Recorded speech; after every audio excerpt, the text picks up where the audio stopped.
The wind coming off the mesas in the New Mexico territory did not just blow. It bit. It carried the taste of dust and dried sage. And on this particular afternoon in the late 1870s, it carried the scent of burning wood where there should have been none. Caleb Vance pulled on the reins of his bay gelding, bringing the animal to a halt on the ridge. Below him, the canyon floor was a jagged tear in the earth, shadowed by the sinking sun.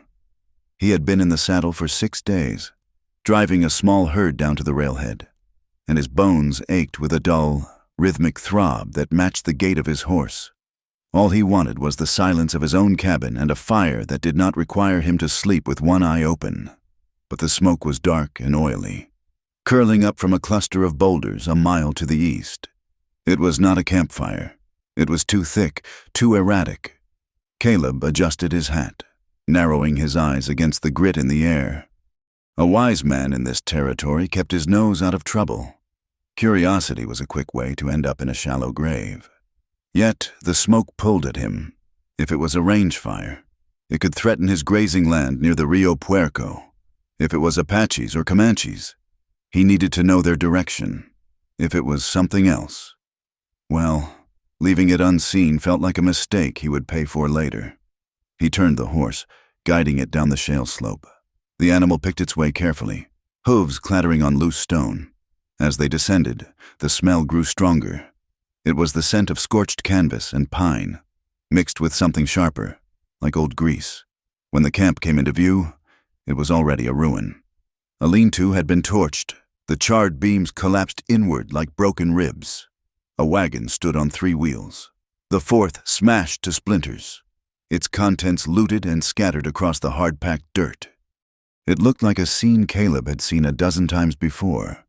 A trade gone wrong. Or a bandit raid where the spoils were not worth the powder burned to take them.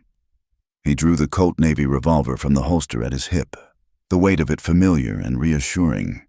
He kept the horse at a walk, circling the perimeter. There were no bodies, at least none that he could see from the saddle.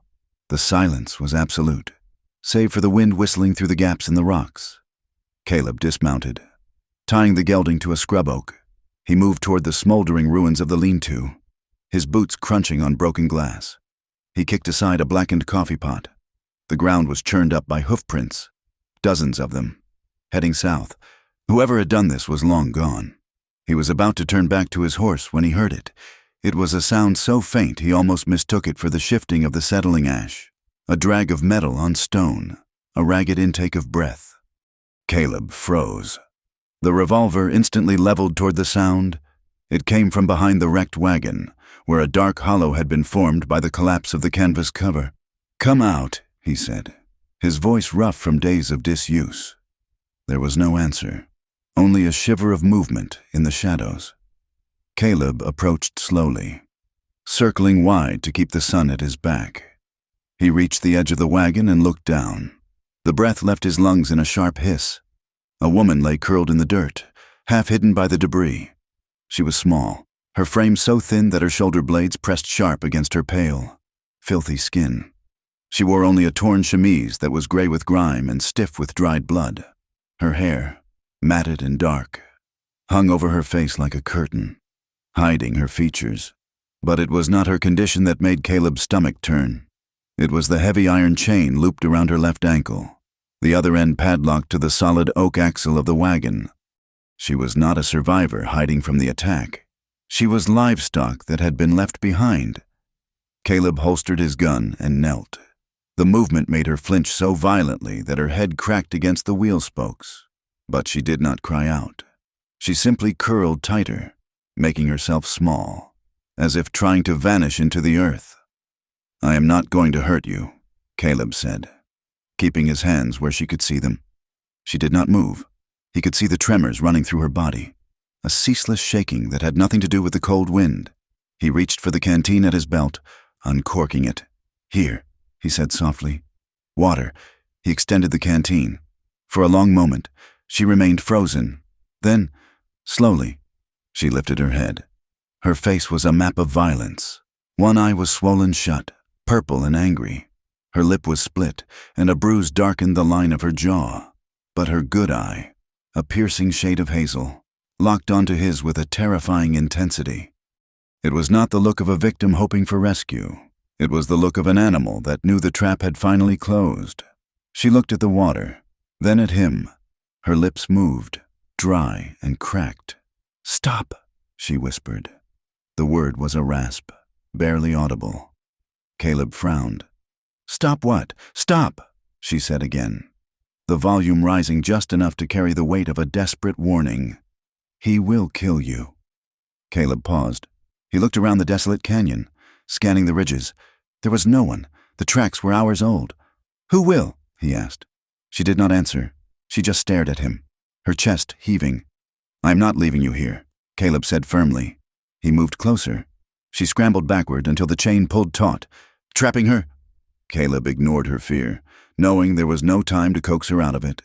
The sun was dropping fast, and the temperature would plummet with it.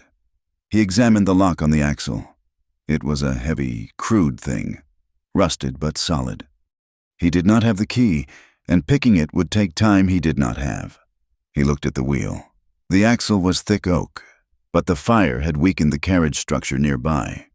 He stood and walked back to his horse, retrieving a heavy pry bar from his saddlebags. When he returned, the woman covered her head with her arms, trembling. "Look away," Caleb ordered. He jammed the iron bar into the fractured wood of the wheel hub, right where it joined the axle. He braced his boot against the wagon frame and heaved. The wood groaned.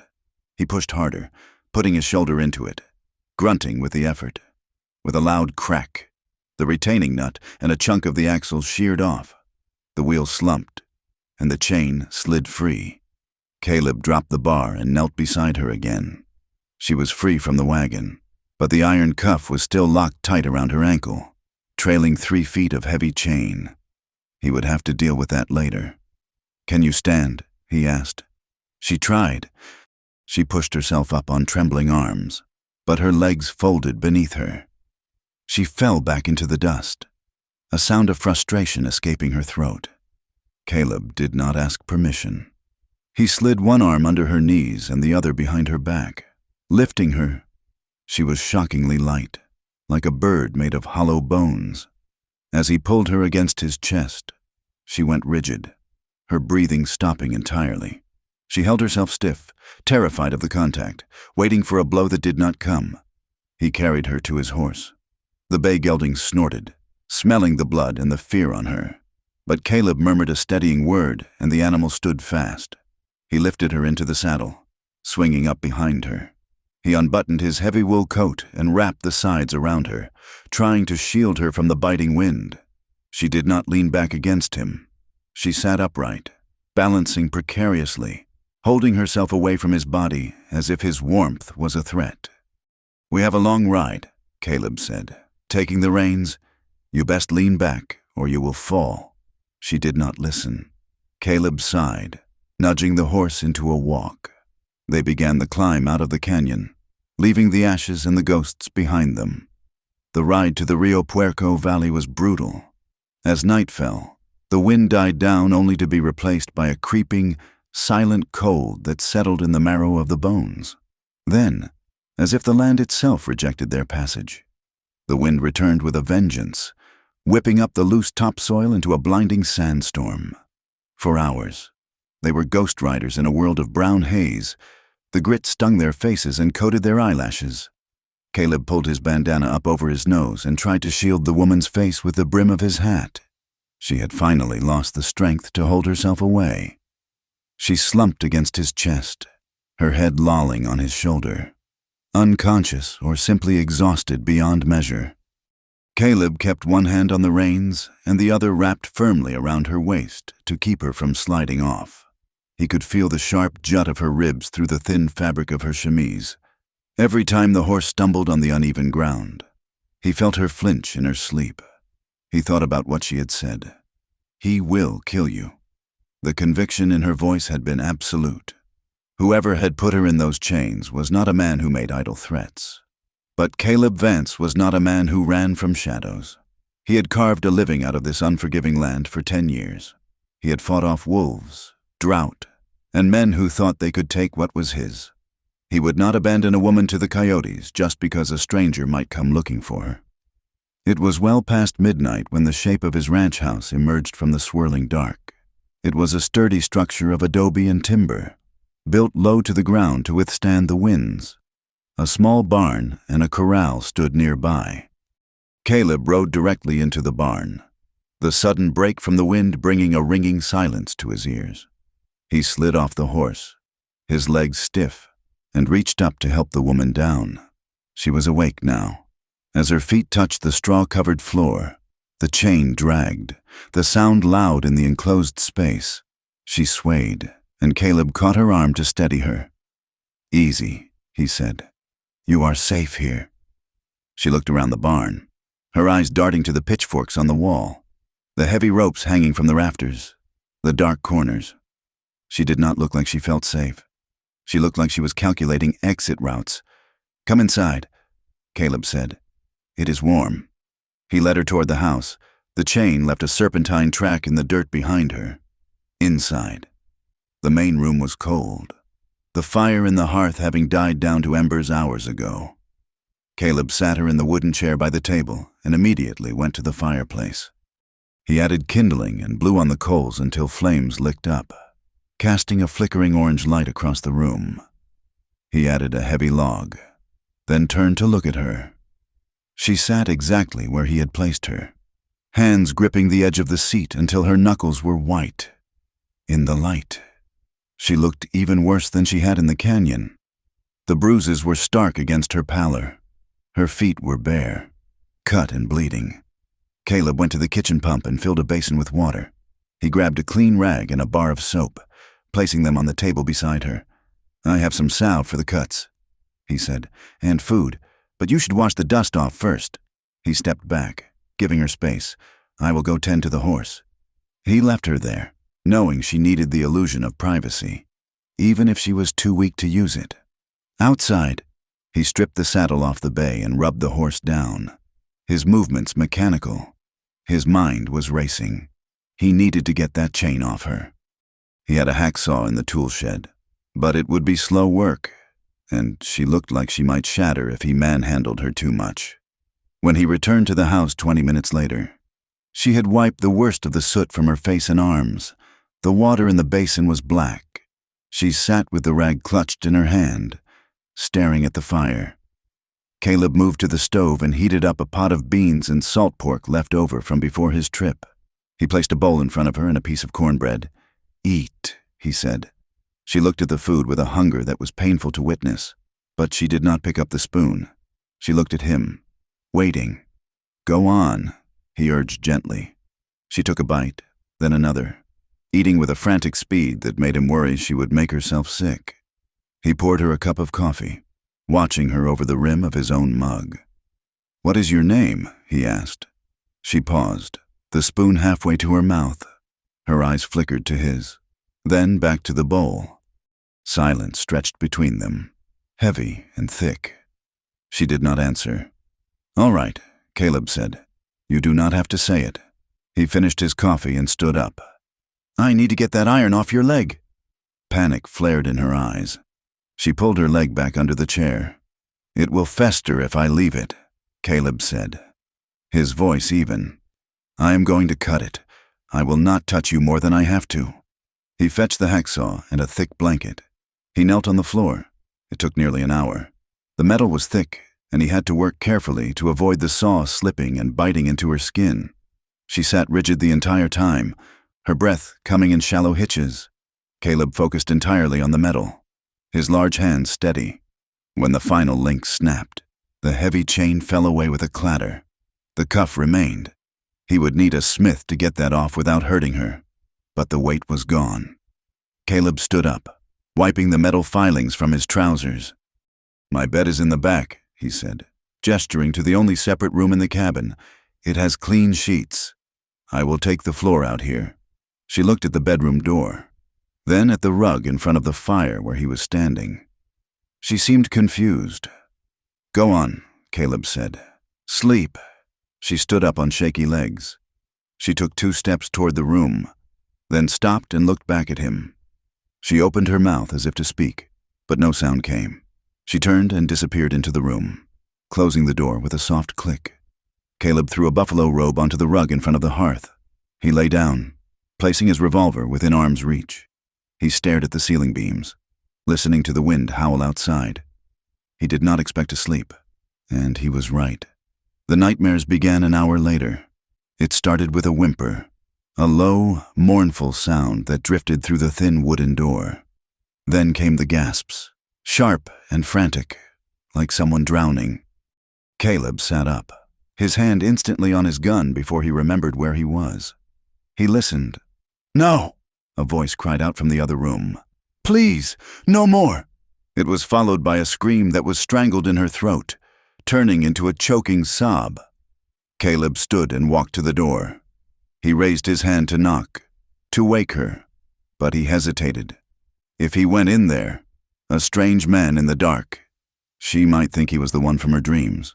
He lowered his hand. He sat with his back against the wall outside her door, listening as the sobbing slowly subsided into ragged breathing. "I am here," he said quietly, speaking to the wood of the door. "You are safe." He did not know if she heard him. He stayed there until dawn broke, gray and cold. The days that followed blurred into a strange, quiet rhythm. The isolation of the ranch, usually a burden Caleb bore with stoic resignation, became a fortress. The mesas to the north and the river to the south created a natural barrier that felt, for a time, impenetrable. Lena, he still did not know her name then, spent the first 3 days mostly in the bedroom.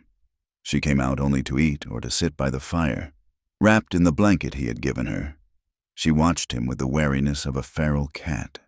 Every time he moved quickly, she flinched. Every time he picked up a knife to cut meat or a hammer to fix a loose board, her eyes locked onto the tool. Caleb did not push. He went about his work. He rode out to check the herd in the mornings, leaving the door unlocked so she knew she was not a prisoner. He chopped wood in the yard, his axe ringing out in the crisp air. He cooked meals and left her portion on the table, never demanding she sit with him. He saw the way she looked at the horizon, scanning for dust clouds. She was waiting for them to come. On the 4th evening, Caleb sat at the table cleaning his rifle. It was a Winchester repeating rifle, a fine piece of machinery.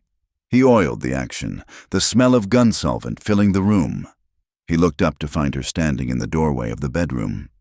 She was wearing an old shirt of his that he had left for her, the sleeves rolled up to accommodate her shorter arms. She looked cleaner, though the bruise on her eye was now a sickly yellow-green. "Caleb," he said, pointing to his own chest. "My name is Caleb." She looked at him, her fingers twisting the fabric of the shirt. She took a step into the room. "Lena," she whispered. Caleb nodded slowly. "Lena, it fits you." She walked to the table and sat down opposite him. She watched his hands moving over the rifle. "Is it loaded?" she asked. Her voice was stronger than before, though still husky. "Not right now," Caleb said. "But it can be." She reached out, her finger tracing the grain of the wood on the table. "You should not have brought me here," she said. Caleb wiped the barrel with a rag. "You needed help. You do not understand," she said, her voice trembling. "You do not know what he is. I know he put a woman in chains," Caleb said, his voice dropping an octave. "That tells me enough." "No," she said, shaking her head. "It tells you nothing." She pulled her hand back. "I am troubled. Caleb, I am a death sentence." Caleb set the rifle down.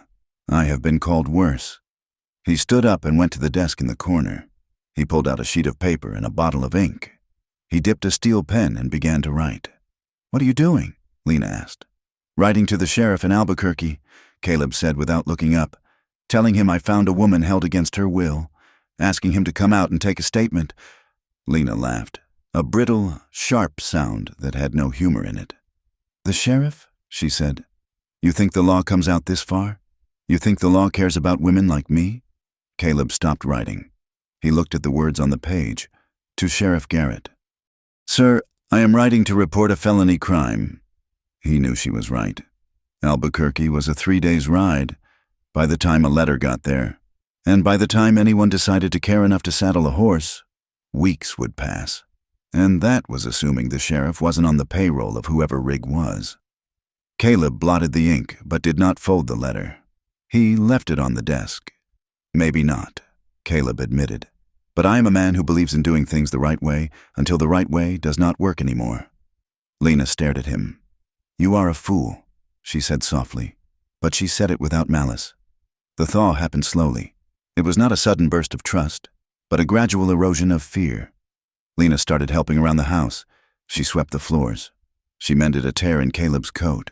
She started to eat without looking like she expected the food to be snatched away. But the nights remained hard. The nightmares did not stop. Caleb continued to sleep on the floor of the main room, giving her the sanctuary of the bedroom. He got used to the sound of her weeping in the dark. One night, a week after he had found her, a norther blew in. The temperature dropped 20 degrees in an hour.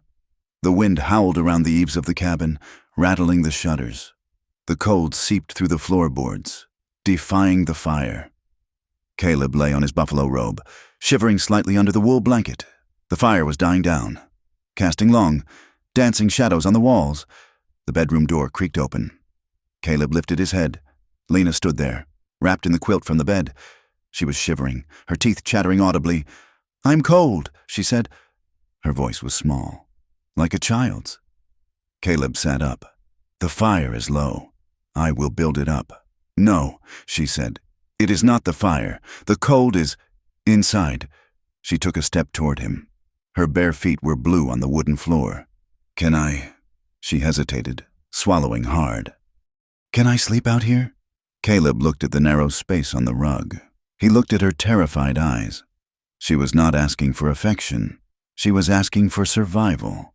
She was asking to not be alone in the dark, with the wind screaming like the ghosts of her past. He moved over, making space on the buffalo robe. "All right," he said. She hurried over, dropping to her knees and crawling under the wool blanket beside him. She lay with her back to him, curled into a tight ball. She was freezing. Her skin radiated cold like stone in winter. Caleb lay back down. He kept a respectful distance, his back to hers, leaving a gap of air between them. They lay there in the silence for a long time. The wind battered the house. Slowly, the warmth of their bodies began to fill the space under the blanket. Caleb felt her shift. She inched backward, just a fraction, until her back pressed against his spine. She flinched at the contact, her muscles seizing tight. Caleb held his breath, waiting for her to pull away. She did not. She forced herself to relax, exhaling a long, shaky breath. She needed human contact more than she feared it. Caleb lay still, staring into the dying embers. He felt the fragile beat of her heart against his back. He felt the weight of the trust she was placing in him, a trust he had not asked for, but now carried. "He is not just a man," she whispered into the darkness. Caleb closed his eyes. "Who? Rig," she said. The name hung in the air like smoke. "He is the devil in a coat. Caleb, he does not just want to own you. He wants to break you into pieces so small you can never be put back together." She turned her head slightly, her voice dropping to a terrified whisper. "He will never let me go. He will burn this whole world down to find me." Caleb reached out and pulled the blanket higher over her shoulder. "Let him come," Caleb said into the dark. "Let him try." But as the wind howled outside, sounding too much like a wolf scratching at the door, Caleb felt a chill that had nothing to do with the weather. He knew, with the instinct of a man who had survived the wild, that she was right. The fire was coming, and all he had to fight the devil was a Winchester rifle and a heart that was just beginning to remember how to beat. The ranch, once a place of stark solitude for Caleb, became a world populated by two. The silence was different now. It was no longer empty. It was filled with waiting. Lena's body healed with the slow, stubborn resilience of the desert flora. The cuts on her feet scarred over, and the bruises on her face faded from purple to a sickly yellow, then vanished, leaving only the memory of violence. She ate with a steadiness that replaced the initial, frantic hunger. Color returned to her cheeks, and the hollows beneath her eyes softened. She put on weight, the sharp angles of her body rounding slightly, enough that Caleb's old shirt no longer looked like a shroud on a skeleton. She worked. She did not ask. She simply began. She claimed the small tasks of the house as her own. She learned the rhythm of the wood-burning stove, coaxing a steady heat from it for baking cornbread. She mended the tack in the barn, her stitches small and neat. She fed the half-dozen chickens Caleb kept, her voice a low, soft murmur as she scattered the feed. But if her body was mending, her mind remained a battleground. The past was not a memory for her. It was a physical presence, a ghost that sat at the table with them. Caleb would find her staring at the horizon, her hands frozen in a bowl of flour, her eyes seeing something 1,000 miles away. A dropped pan, the sharp crack of an axe splitting wood, the sudden slam of a shutter in the wind. Any loud noise would make her drop to a crouch, her arms flying up to cover her head, a small, choked sound escaping her lips. She still had nightmares.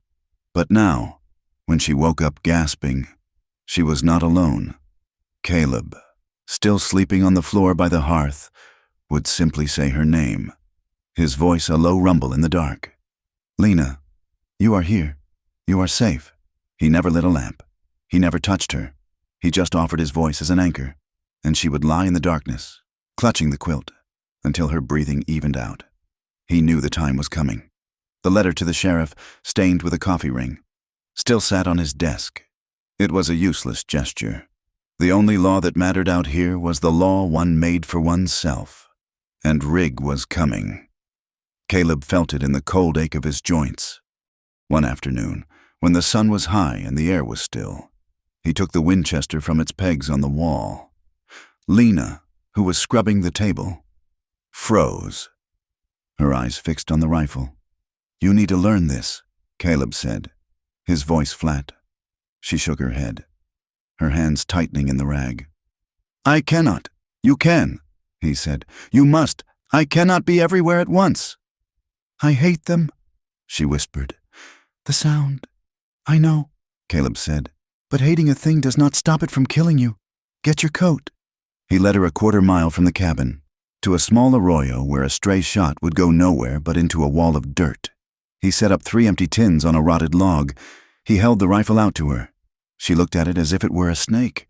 "Take it," he commanded. Her hands shook so badly she could barely grip the wooden stock. The rifle was heavy, built for a man's strength, and the barrel wavered in her grasp. "It is too heavy," she said, her voice strained. "You will get used to it." He showed her how to brace it against her shoulder. "You have to pull it in tight, tighter than that. If you leave it loose, it will kick you hard enough to break your collarbone." He stepped behind her. She was stiff, her body rigid with terror. She was bracing for the noise, for the explosion she so dreaded. "Breathe. Lena, you are holding your breath." He put his hand on her back, between her shoulder blades. He felt the rapid, shallow beat of her breathing. He moved closer, trying to adjust her stance. "Put your cheek here," he said, tapping the smooth wood of the stock.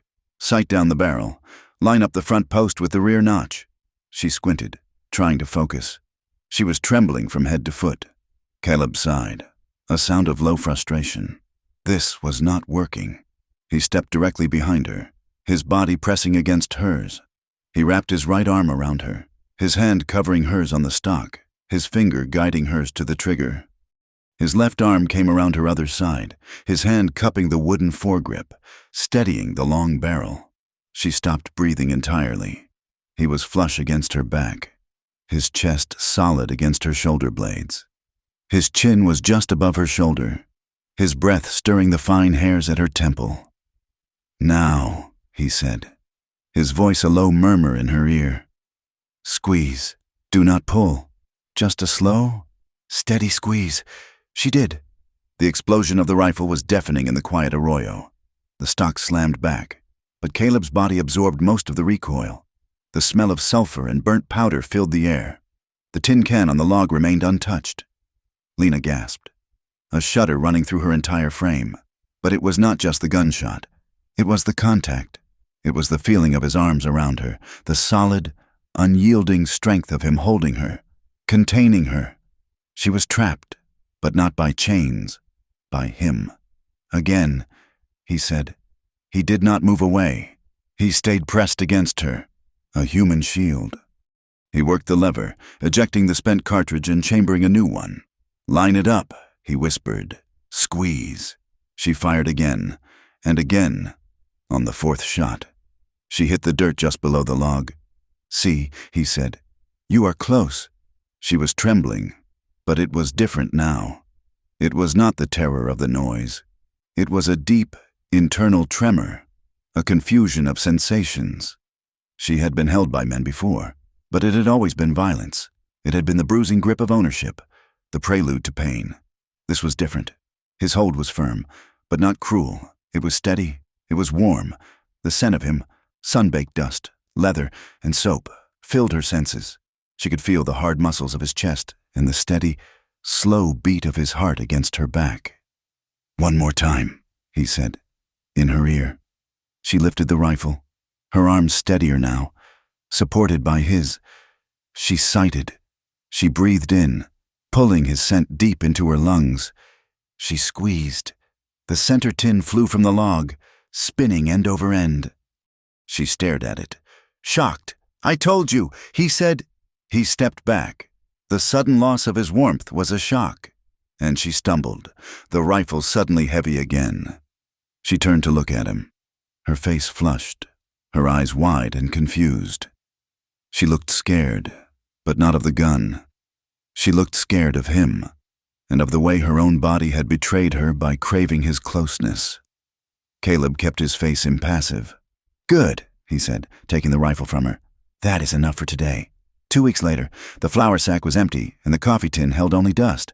"We have to go to town," Caleb announced at breakfast. Lena's head snapped up. "No, we do," he said. "We need flour, salt, and coffee, and cartridges." "We need more cartridges." "I will stay here," she said. "No, you will not. I am not leaving you here alone. Not now. I will not go," she said, a new stubbornness in her voice. Caleb looked at her. "You are safer with me. What if Rig comes while I am gone? You have hit a tin can. Lena, you are not ready to face 5 men. The argument was over. She knew he was right. The fear of being left alone was, for now, greater than the fear of being seen. He hitched the wagon.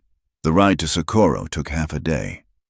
Lena sat on the wagon bench, a thick wool blanket wrapped around her.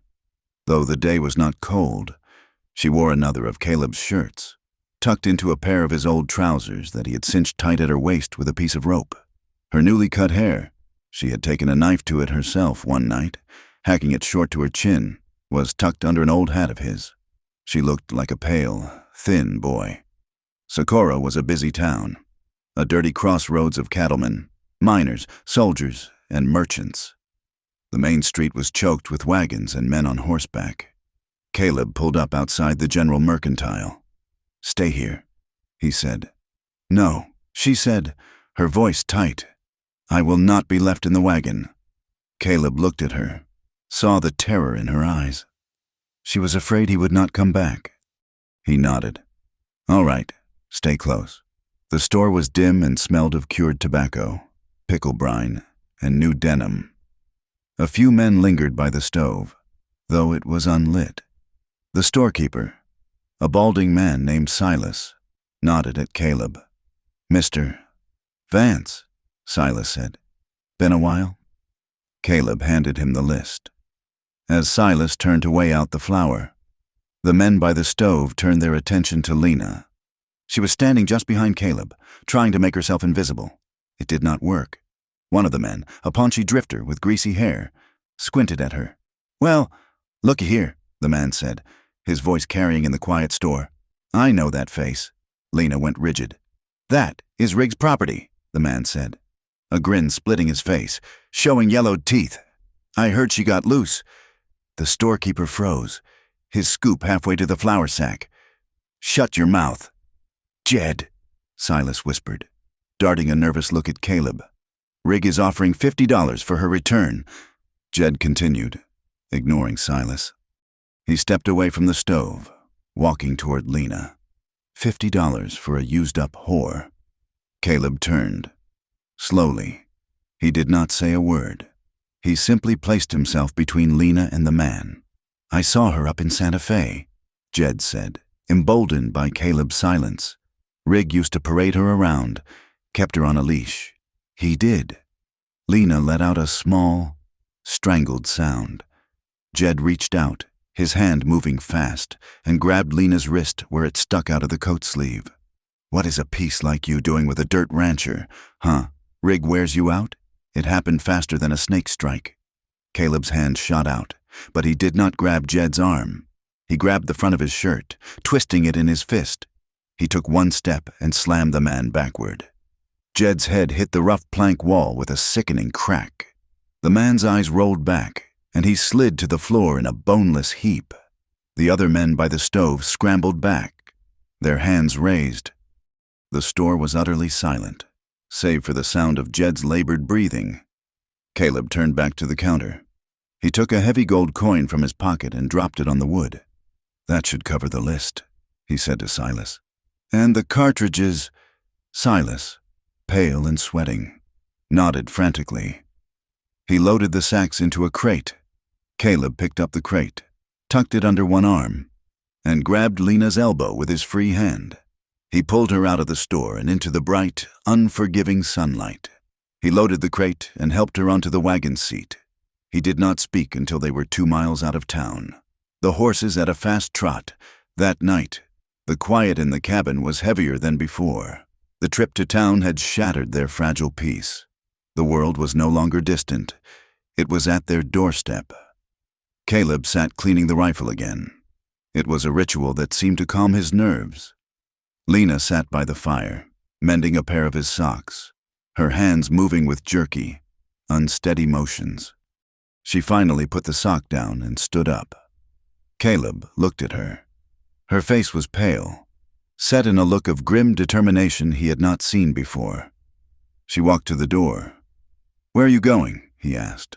She turned, her hand on the latch. "To the river," she said. "To keep walking." Caleb stood up slowly. "You are not going anywhere. You cannot keep me here," she said, her voice rising. "Did you see them? They know me. That man Jed, he is just the first. There will be others. $50, Caleb. That is a lot of money for men like that. And what about Rig?" she continued, her voice breaking. "He will not send men like Jed. He will send killers. He will come himself. I will not be the reason you die. I will not have your death on my soul." Caleb walked toward her, his footsteps heavy on the plank floor. "And where will you go? Lena? Barefoot in the dark? How far will you get before someone else finds you? Another Jed? Or maybe Rig's men? Let me go," she pleaded, her hand fumbling with the latch. He reached the door and put his hand flat against it, blocking her. "No," she turned on him, her small fists clenched. She beat against his chest, her blows weak and frantic. "Let me go," she sobbed. "Let me go. You do not understand. I am cursed. Everything I touch, I ruin. Please." Caleb did not block her hands. He let her hit him until her strength was spent. And when she was done, when she was leaning against him, her forehead pressed to his sternum, sobbing in great, ragged gasps, he wrapped his arms around her. He did not just put his coat on her. He pulled her tight against his body, his large hand cradling the back of her head, pressing her face into his shirt. He held her as if he could absorb the shaking, as if his own strength could pour into her and drive out the fear. She wept. She wept for the life she had lost, for the parents who had died, for the uncle who had sold her. She wept for the years of brutality and the suffocating terror of being Rig's property. She wept for the kindness of this man, a kindness that felt more dangerous than any cruelty. "I never wanted this life," she choked out against his chest. "I never wanted any of it. I know," he said, his voice rough. "I know." He held her for a long time, standing there by the door, just holding her while the last of her defenses crumbled. Outside, the wind began to pick up. A low rumble of thunder echoed across the mesas. The storm that had been threatening for days was finally breaking. He led her back to the fire. The rain began, a few fat drops splattering against the windows, and then it turned into a torrent, a driving, angry deluge that lashed the small cabin. They stood by the hearth, soaked from the rain that had started on their walk back from the river, which she had never even reached. Or maybe they were soaked from her tears. Caleb did not know. He grabbed a towel from a hook and began to dry her hair, his movements rough but careful. She stood still, letting him. The lantern light flickered, casting huge, dancing shadows. The storm outside was a wall of noise, isolating them, cocooning them in the small, warm room. She looked up at him. His face was hard in the flickering light, his jaw set, his eyes dark, but his hands on her hair were gentle. He stopped drying her hair, his hands resting on her shoulders. They just looked at each other. The air was thick, charged with the storm outside and the storm that had just broken between them. He leaned down, slowly. He gave her time to pull away, time to turn her head. She did not. She rose up on her toes and met him halfway. Their first kiss was not soft. It was hesitant for a single second. A question of lips brushing. And then it was a collision. It was desperate. It was the taste of salt from her tears in the cold rain. It was the hunger of two people who had been starved for different kinds of warmth. His hand moved from her shoulder to her jaw, his fingers tangling in her damp, short hair, holding her face as he kissed her with a deep, bruising intensity that stole her breath. She kissed him back with the same frantic energy, her hands clutching the front of his shirt. When he finally pulled back, they were both breathing hard. Lena's eyes were wide, her lips swollen. She was trembling. She pressed her hand flat against his chest, over his heart. She could feel the steady, heavy beat of it beneath her palm.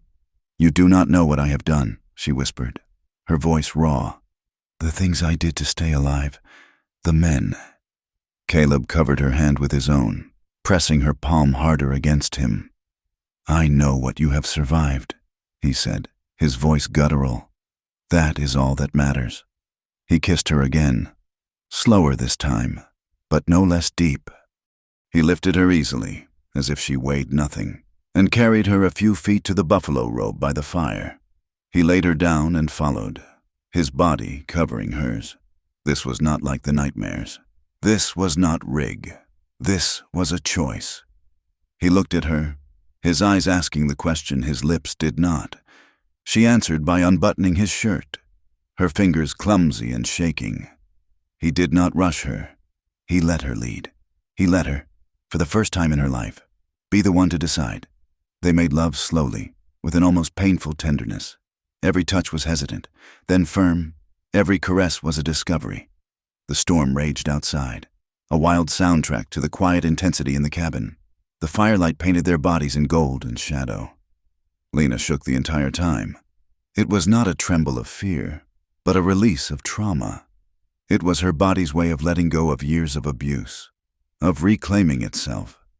Caleb moved with a patience he did not know he possessed, whispering her name, telling her she was safe, telling her she was beautiful. And when it was over, they lay tangled together on the robe, slick with sweat and the lingering dampness of the rain. The storm was passing, the thunder moving east. Lena lay with her head on his chest, listening to the slowing beat of his heart. She had never felt this. Not just the pleasure, but the safety, the profound, bone-deep sense of peace. Caleb stroked her hair, his fingers tracing the short, hacked-off strands. "You are not property," he whispered into the quiet room. "You are not ruined. You are alive." He held her tighter, his voice dropping so low she barely heard it. "And you are mine only if you want to be." Lena closed her eyes. She did not answer. She did not need to. She just held on to him, breathing in his scent. For the first time since she was a child, she fell asleep without fear of the dark. The storm had scrubbed the air clean, leaving the world bright and brittle. A false peace settled over the small ranch, the kind that follows a violent fever. The night before had changed the air inside the cabin. Too, the silence was no longer heavy with ghosts. It was thick with a new, fragile intimacy. Caleb and Lena moved around each other with a careful awareness, their bodies still humming with the memory of the night. He had not returned to the floor. He had stayed on the buffalo robe, pulling her close. They had slept in a tangle of limbs, a profound and exhausted sleep. In the morning, Caleb rose first. He watched her for a moment in the gray light, the way her shorn hair fell across her face, the new peace on her features. He felt a crack in the hard, frozen ground of his own heart, a feeling so unfamiliar it was almost painful. He stoked the fire and went out to see the horses. The sky was a sharp, cloudless blue. The rain had packed the dust, and that was how he saw it. He stopped, his hand halfway to the corral gate. Near the water trough, set deep in the damp earth, was a single, perfect boot print. It was not his. The heel was worn on the outside, and the toe was squarer than his own. His blood went cold. He crouched, examining it. The man had stood here, not 10 yards from the barn, watching. He had been close enough to smell the smoke from their chimney, close enough to see the light in the window. He had stood here, in the dark, while Caleb and Lena. Caleb stood, his body rigid. He scanned the ridges, the arroyo, the cluster of piñon pines to the east. Nothing, just the wind and a lone hawk circling on the updraft. The print was already drying at the edges. It was from last night, or the dark hours of the morning. He did not run back to the house. He walked, his pace measured, his eyes missing nothing. He opened the cabin door. Lena was pouring coffee, the pot shaking slightly in her hand. She looked up and smiled, a small, hesitant thing that lit her face. The smile died when she saw his expression. "What is it?" she asked. "We have company," he said, his voice flat. Or we did. He did not have to explain. The color drained from her face. "Rig, maybe," Caleb said, "or just a scout. He left a track by the corral." Lena's hands flew to her mouth, her eyes wide with a familiar terror. Caleb hated seeing it return.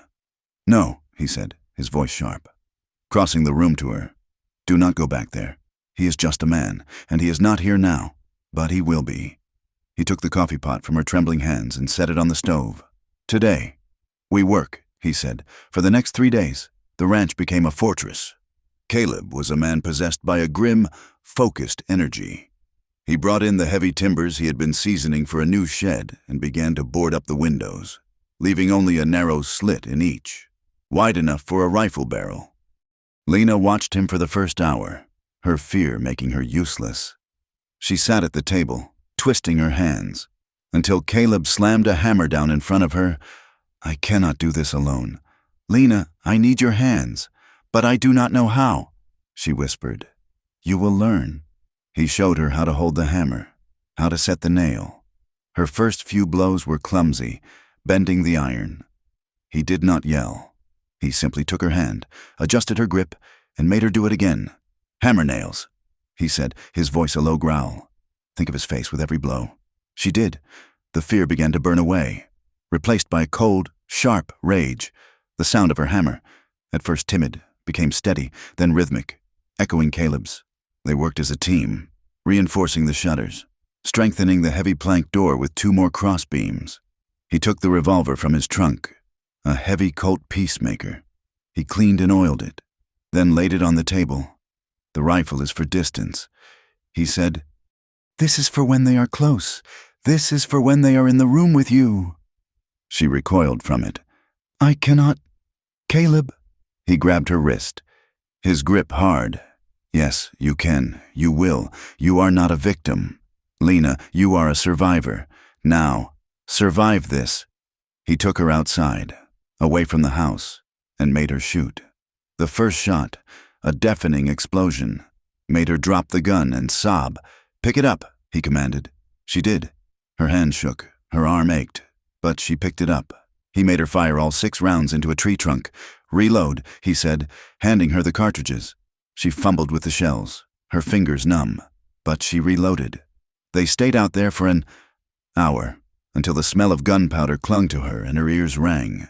But she could load, aim, and fire without flinching. She learned to keep the revolver tucked into the rope belt at her waist. The weight of it was a constant, terrifying reminder. That night, they sat by the fire, their muscles aching from the labor. The cabin was darker now, the boarded windows making it feel like a tomb. Why? Lena asked, her voice soft. Caleb looked up from the harness he was mending. Why what? Why are you doing this? You could have turned me out. You could have taken me to Socorro and collected $50. Caleb stopped his work. He looked at the fire, his face carved in shadow. I know what it is to have everything taken, he said, his voice rough. He set the harness aside. I had a wife, he said. Her name was Sarah. And a boy, Elias. He was 4. Lena held her breath. He had never spoken of a past, of a life before her, 5 winters ago. He continued, his voice a monotone, as if reading from a page. We were coming back from Santa Fe, supplies for the winter.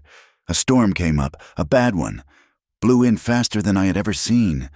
The wagon, the front axle broke on a hidden rock. We were miles from home, miles from anywhere. He stared into the flames, seeing a different fire. I told them to stay in the wagon, to wrap in the blankets. I said I would ride for help or bring the horses back, but the snow was too deep, the wind, it was a white wall. My horse fell, broke its leg. I had to shoot it. I tried to walk. I walked for hours. I did not know I was walking in circles. When they found me 2 days later, I was half dead, frozen to the ground a mile from the wreck. He paused, the silence in the room so heavy it was suffocating.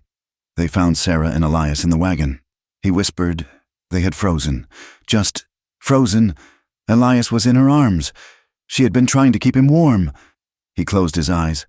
I have not touched another woman since that day, until you. Lena moved from her chair, kneeling on the rug beside him. She did not touch him. She just waited. I came back here, he said, opening his eyes. Back to this empty house. I buried them on the hill, and I just kept working, because it was all I knew how to do. Lena finally put her hand on his knee. His whole body was rigid, locked in the memory. Caleb, she started, the name a comfort. It was her turn. Rig.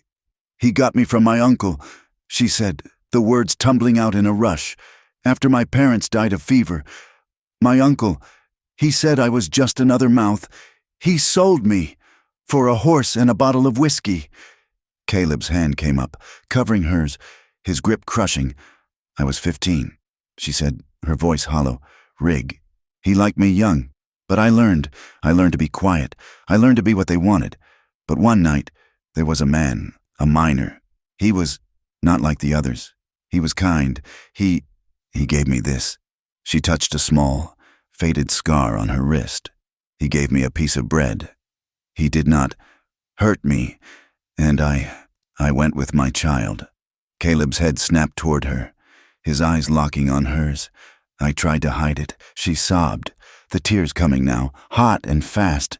But Rig found out. He beat me. He locked me in a cellar for a week. And when the baby came, it was a girl. She choked on the word. I held her for 1 hour. She was so small. She had my eyes. And then he came. Rig came and he took her. He just took her. He said property cannot own property. He said he sold her to a preacher or a family. I do not know. I never saw her again. She collapsed against him, her body shaking with the force of her grief. Caleb pulled her onto his lap, his arms wrapping around her like steel bands, holding her as she came apart. He held her, his own grief for his wife and son mixing with hers for the child she had never known. They were 2 broken halves, a man who had lost his family and a woman whose family had been stolen. They did not go to the bedroom. They did not have to. The cabin was their world now. The bond between them, forged in shared pain, was stronger than iron. The work of the ranch continued, but it was different. When Caleb rode out to check the fences, Lena rode with him, the revolver at her hip, the rifle in a scabbard on her saddle. He taught her to ride like a man, astride, not side saddle. He taught her to read the tracks in the dust, to see a broken branch and know something had passed. And with the work, with the safety, something else returned. They were mending a corral fence, working in tandem. Caleb setting the posts and Lena stretching the wire. He was telling a story about a stubborn mule. And a sound escaped her. It was a laugh. It was not a giggle or a chuckle. It was a real, throat-clear laugh, sharp and clear in the afternoon air. It surprised them both. Caleb stopped mid-sentence, the fencing pliers in his hand. Lena's hand flew to her mouth, as if to catch the sound, her eyes wide. Caleb smiled, a slow, genuine smile that crinkled the corners of his eyes. "It is a good sound," he said softly. That night, the air was different. The fear was still there, a low hum beneath the surface, but a new, powerful current ran alongside it. They ate in silence, but it was a comfortable silence. Later, as the fire burned low, he was checking the new crossbeam on the door. He turned, and she was standing there, watching him. She had been watching him for a long time. She did not wait for him. She crossed the room and put her hands on his chest. She pressed her face into his shirt, breathing in his scent. "Caleb," she whispered. His arms came around her, lifting her off her feet. He did not carry her to the robe. He carried her to his bed, the bed he had not shared with anyone since Sarah. Their first time had been tender, healing. This was a claim. It was rougher, more intense. It was a shared hunger born of desperation and defiance. It was a fight against the world, against the men who were coming. It was a frantic, desperate need to feel alive, to erase the ghosts with the power of the living. His mouth was hard on hers, on her throat, on her skin. She matched his hunger, her nails raking his back, her legs wrapping around him, pulling him closer, deeper. They moved together with a violent rhythm, a shared, gasping need that left them both slick with sweat and breathless, crying out in the dark, their bodies finally saying what their words could not. The next morning, the sun was barely a pink smear on the horizon when the sound of a lone horse approached. Caleb was on his feet before the horse had stopped, the Winchester in his hand. Lena was behind him, pulling on his shirt, the revolver in her hand. "One rider," Caleb said, peering through the slit in the shutters. "He is coming slow." A man on a tall black gelding rode into the yard. He was not Rig. This man was different. He was clean-shaven, wore a smart black coat, and sat on his horse with the easy confidence of a man who was good at his job.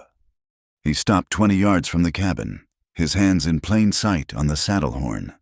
"Caleb Vance," the man called out, his voice pleasant. Caleb did not answer. He stepped out of the cabin, the rifle held loose at his hip. Lena watched from the doorway, her gun hand steady. "My name is not important," the man said, smiling. "I am just a businessman.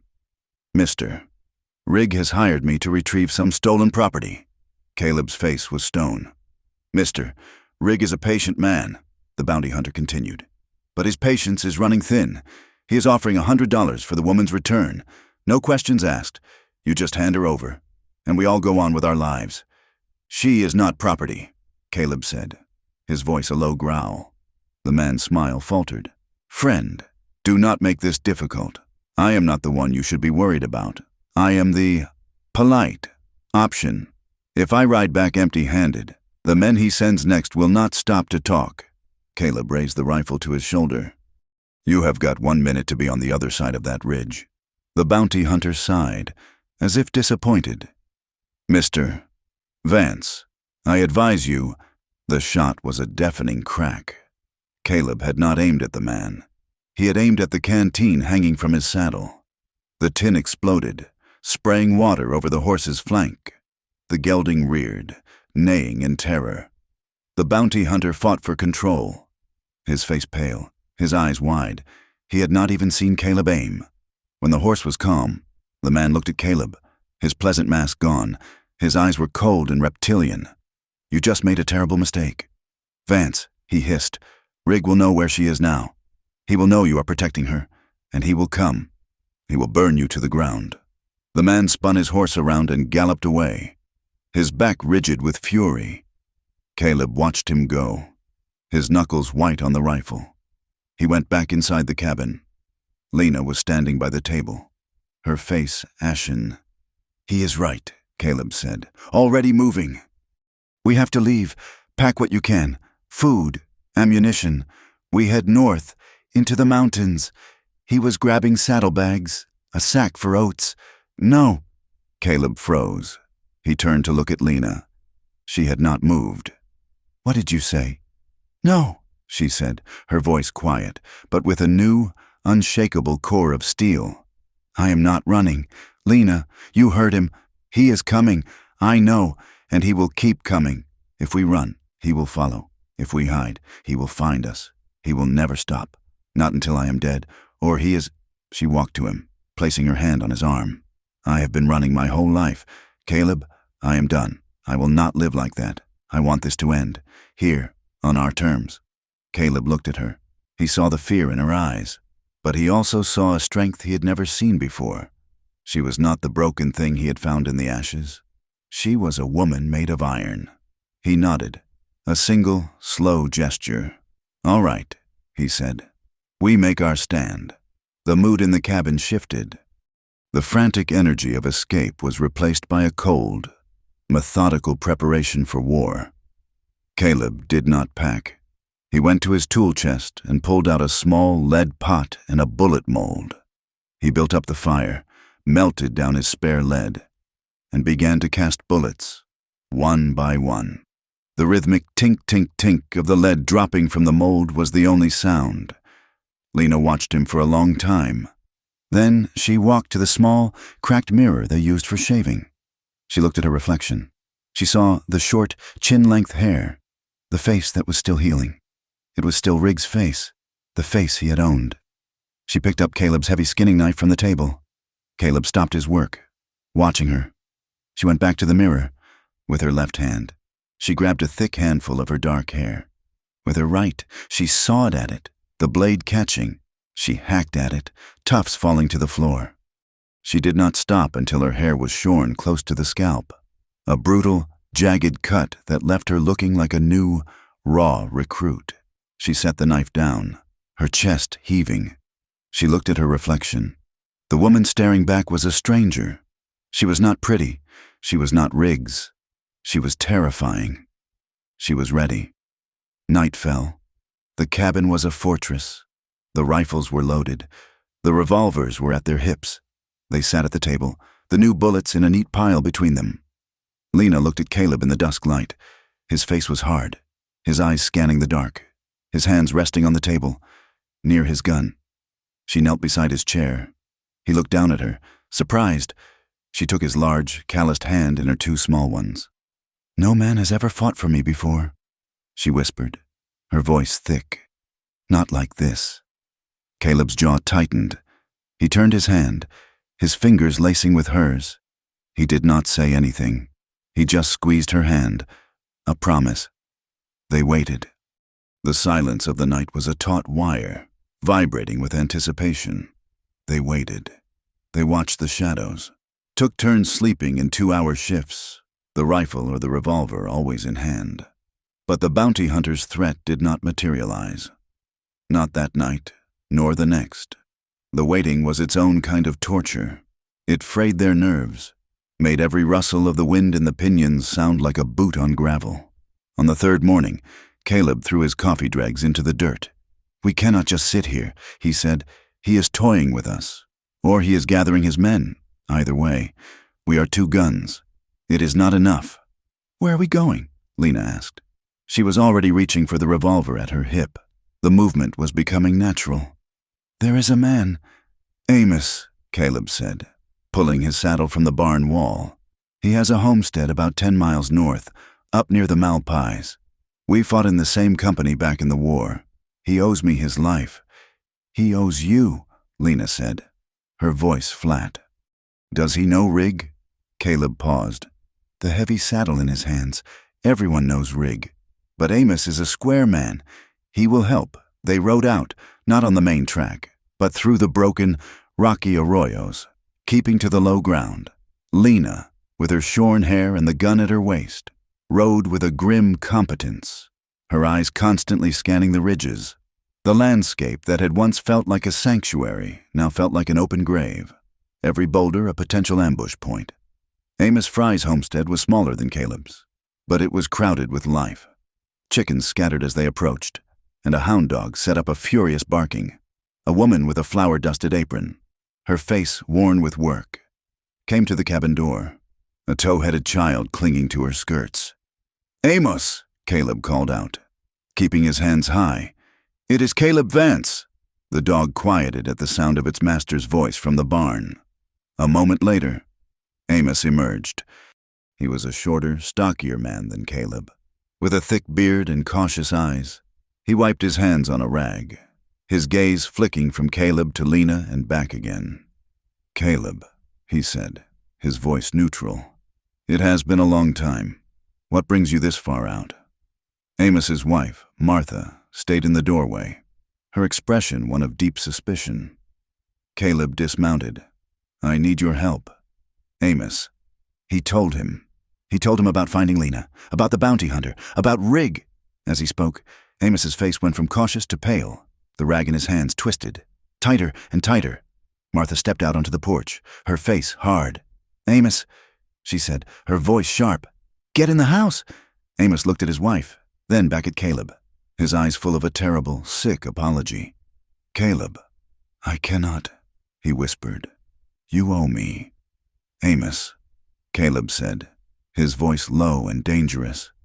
"I pulled you out of the mud at Shiloh with 3 bullets in you, and I would do it for you again," Amos said, taking a step forward. "But not this. Not him. Do you know what they call Rig? The men who ride with him?" Caleb waited. Amos looked over his shoulder at his wife and child, who had hidden again behind her skirts. "That man Rig," Amos said, his voice dropping to a near whisper. "He does not just kill you, he makes examples. He feeds coyotes men's bones. Caleb, men who are still breathing. I have a family. I have a boy. I cannot—" Martha, Amos's wife, spat on the ground. "She is cursed. Vance, that is what they say. She is Rig's whore, and she brings death with her. You get her off our land. You get her off, or I will put a bullet in her myself." Caleb's hand went to his gun, but Amos stepped in front of him, his hands raised. "Please, Caleb," Amos begged. "Just go. I am sorry. I truly am. But I will not put my son in the ground for you." Caleb looked at the man he had once called a brother. He saw nothing there but fear. He turned without another word, grabbed his horse's reins, and swung into the saddle. They rode away, the sound of the hound dog's renewed barking and the slam of the cabin door echoing behind them. They were alone, utterly, completely alone. They rode in silence, the weight of the refusal settling on them like a shroud. The sun was high, beating down, but Caleb felt cold. He had played his last card, and the deck was empty. They were halfway back, moving through a narrow pass with high sandstone walls on either side. It was a perfect trap. Caleb knew it, but it was the only way home. The gunshot was a sharp crack that echoed off the canyon walls. It did not sound like Caleb's Winchester or Lena's revolver. It was a heavier caliber, a buffalo gun, fired from a long distance. The bullet did not whine. It was a heavy, supersonic thwack that tore through the air where Caleb's head had been a second before. He felt the heat of it pass his ear. "Ambush," he roared, kicking his horse. "Ride!" He grabbed Lena's reins, pulling her horse along with his, galloping down the narrow track. Another shot rang out. Closer this time. A spray of rock chips exploded from the wall to their right. Caleb grunted, a sharp intake of breath.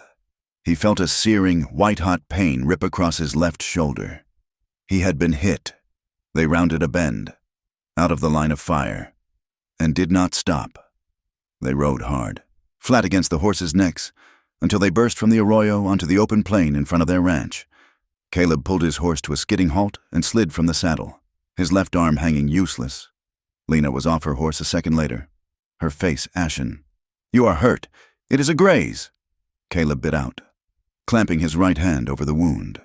Blood was already soaking his shirt. It went clean through the muscle.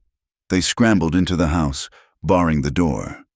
Caleb slumped into a chair, his breathing harsh. "He was watching us," Lena whispered, her eyes wide with terror. "He knew we were gone. He was waiting for us. He was toying with us," Caleb said. His teeth gritted against the pain. "He could have killed me. That first shot, he wanted me to know he was there. He looked at the barred door, the shuttered windows.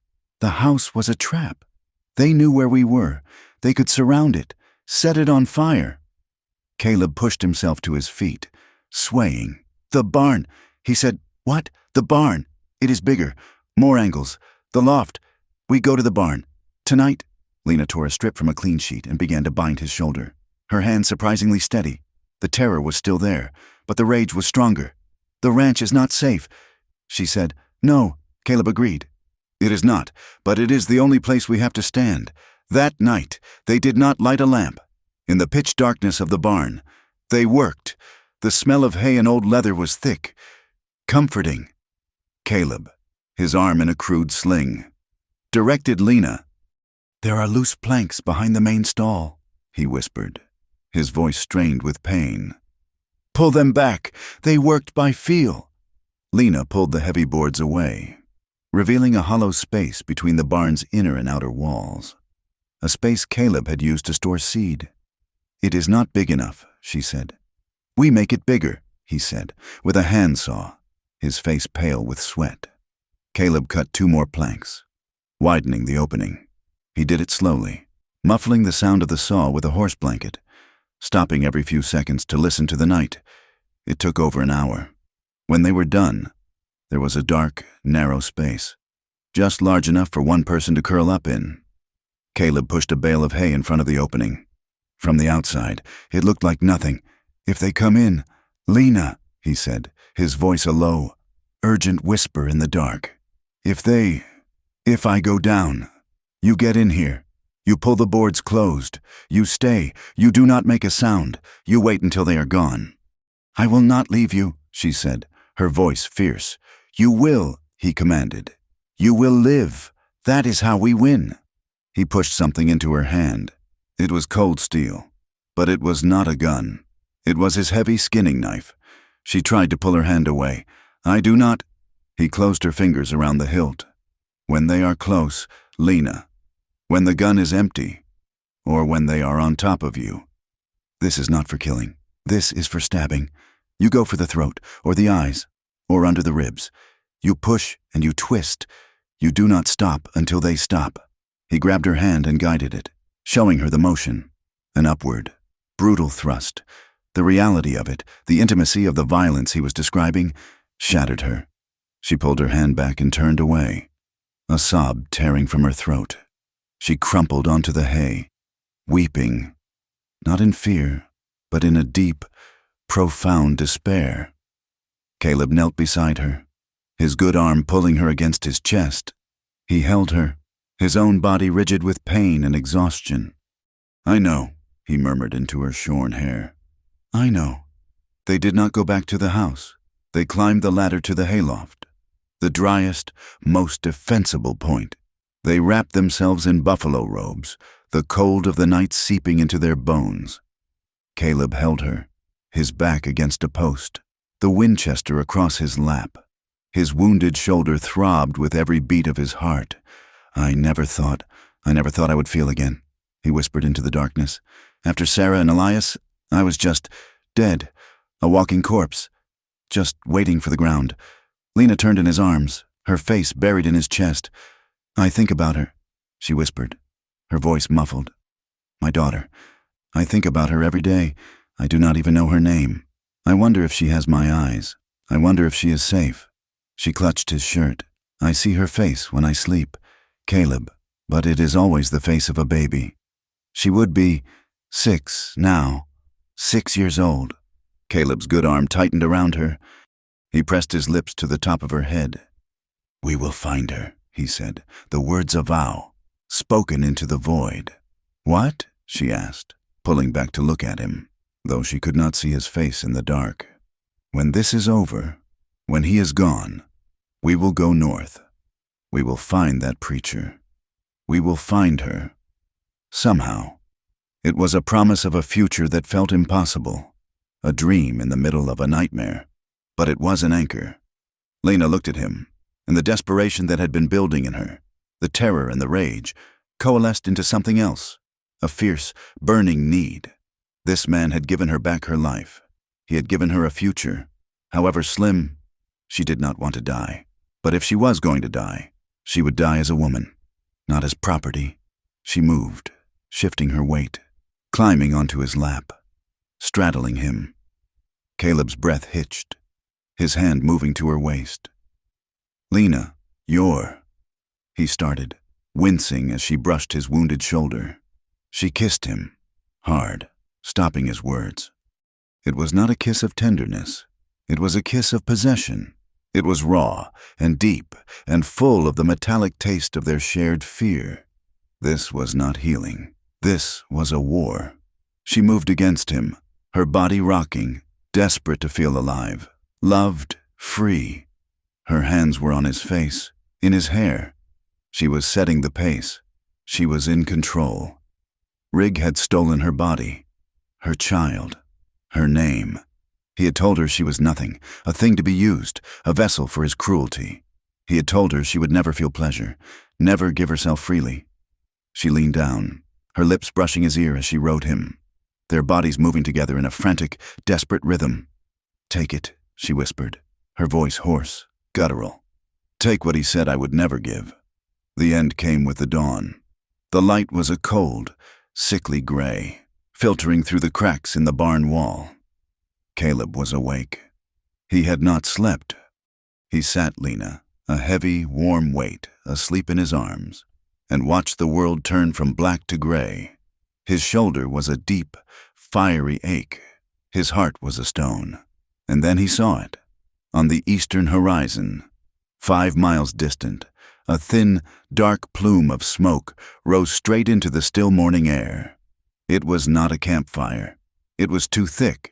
It was not a signal fire. It was too steady. It was a message.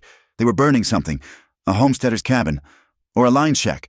They were announcing their arrival. They were coming. Caleb's hand tightened on Lena's arm. "Lena," he said softly.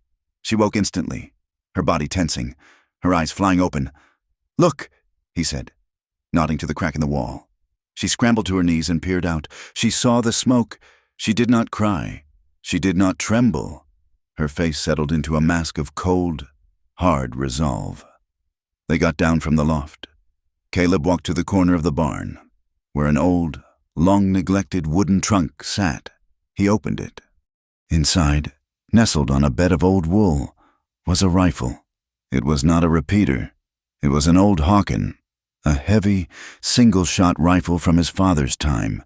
It was long-barreled and deadly accurate. He took it out, his hand reverent. He handed it to her. "But first, I cannot," she said. "It is yours. It was my father's." He said he could hit a running deer at 400 yards with it. "You are a better shot than I am. Lena, you hit the tin can. You have the eye." He pressed the rifle into her hands. The wood was dark and smooth, the steel heavy and cold. "I will keep the Winchester.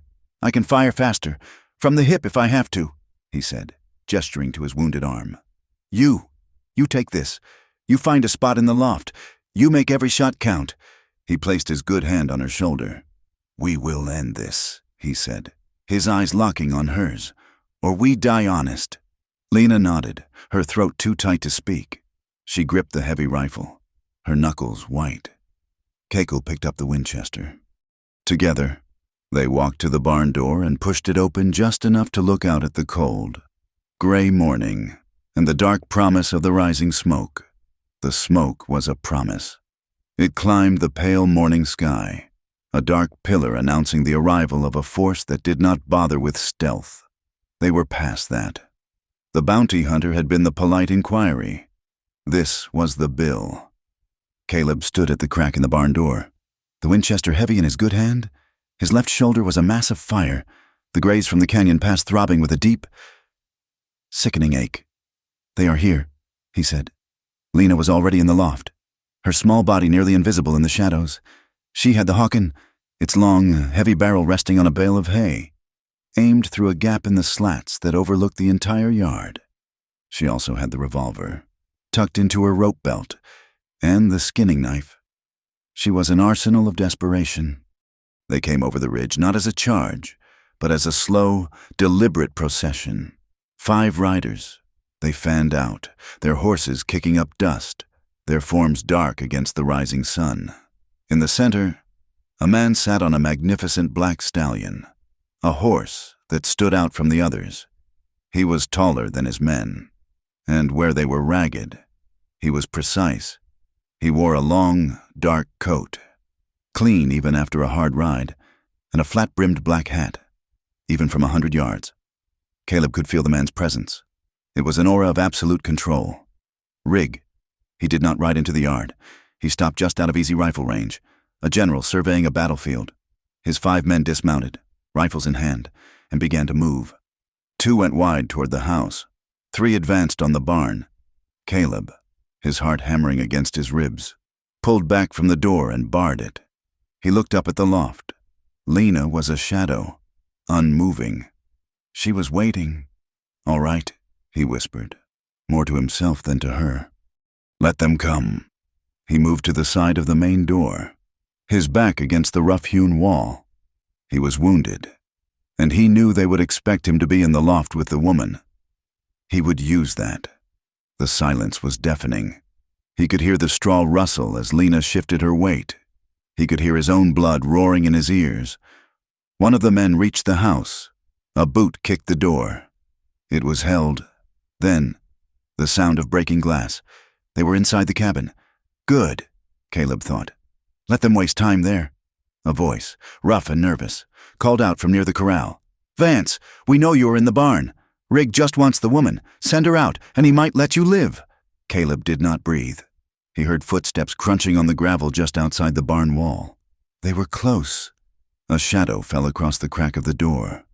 Someone was trying to peer inside. Now, Caleb thought. He raised the Winchester, aimed not at the crack, but at the solid wood plank beside it. He fired. The explosion in the barn was a physical blow.